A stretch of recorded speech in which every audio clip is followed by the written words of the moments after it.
దీనికి సంబంధించిన పూర్తి డీటెయిల్స్ ని మా ప్రతినిధి రానా అందిస్తారు. రానా మనం చూస్తున్నాం ఇవాళ ఆర్టీసీ కార్మికుల సంఘాలతో అయితే 10 గంటలకు సచివాలయంలో భేటీ అయితే జరగబోతుంది కాబట్టి అసలు ఈ భేటీలో ఎటువంటి నిర్ణయాలు తీసుకుంటారనుకోవచ్చు. ఇటు ఆర్టీసీ కార్మికులకి సానుకూలంగా స్పందన వచ్చే అవకాశాలు ఉంటాయనుకోవచ్చా?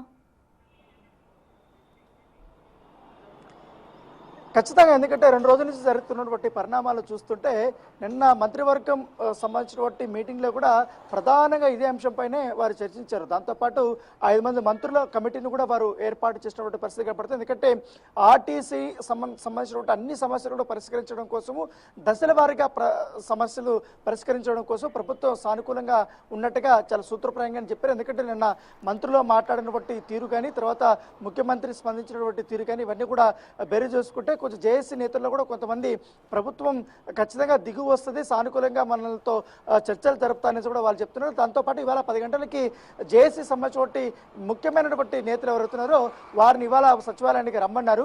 సో వాళ్ళంతా కూడా ప్రధానమైన డిమాండ్లపైన పూర్తి స్థాయిలో కూడా చర్చించున్నారు. ఎందుకంటే బట్టి విక్రమార్క కానీ ఇటు పొన్నం కానీ ఇటు శ్రీధర్ బాబు కానీ వీళ్ళందరూ ఉత్తమ్ కుమార్ రెడ్డి కానీ వీళ్ళందరూ కూడా స్పష్టమైనటువంటి హామీ అయితే ఇచ్చే అవకాశం ఉన్నట్టుగా మనకు సమాచారం అవుతుంది. ఒక టైం బాండ్ కూడా పెట్టే అవకాశం ఉన్నట్టుగా మనకు సమాచారం అవుతుంది. అయితే కొన్ని టెక్నికల్ ఇష్యూస్ వల్ల లేట్ అయ్యే ప్రక్రియలు ఉన్నటువంటి అంశాలు మాత్రం కాస్త దశల వారీగా కూడా ఎక్కువగా ఇట్లా చర్చల ద్వారా మాట్లాడుకుని సాధ్యాసాధ్యాలపై కూడా చూసి దాన్ని పూర్తి స్థాయిలో కూడా క్లోజ్ చేయాలనే ఉద్దేశంతో కూడా ప్రభుత్వం ఉన్నట్టుగా మనకు సమాచారం అవుతుంది. ఎందుకంటే నిన్న ఎప్పుడైతే డ్రైవరు చనిపోయిన తర్వాత పరిస్థితులు చేయి దాటిపోయిన నేపథ్యంలో మొదటి నుంచి కూడా ఆర్టీసీ కార్మికులు సమ్మెకి వచ్చినప్పటి నుంచి కూడా మంత్రుల నుంచి కూడా పూర్తి స్థాయిలో ఒక పాజిటివ్ వేవ్లోనే వీరితో మాట్లాడుతున్నారు. చర్చలకు రాండి, మనం మాట్లాడుకుందాం, ఎందుకంటే అనవసరమైనటువంటి అపోహాలకి తావివ్వకుండా ఎక్కువ ఆందోళనకి మీరు గురవ్వకుండా ఉండండి, ఎందుకంటే ప్రభుత్వం అన్నిటికీ మీరు సిద్ధంగా ఉంది, మీరు వచ్చి మాట్లాడితే సాధ్యాసాధ్యాలు మనం చూసుకుందాం అనేసి కూడా పదే కూడా మాట్లాడారు. ఎందుకంటే మొదటి నుంచి పొన్నం ప్రభాకర్ కానీ తర్వాత సీతక్క కానీ తర్వాత పొంగులేటి శ్రీనివాసరెడ్డి కానీ ఉత్తమ్ కుమార్ రెడ్డి కానీ వీళ్ళందరూ కూడా రెగ్యులర్గానే మాట్లాడుతూనే ఉన్నారు.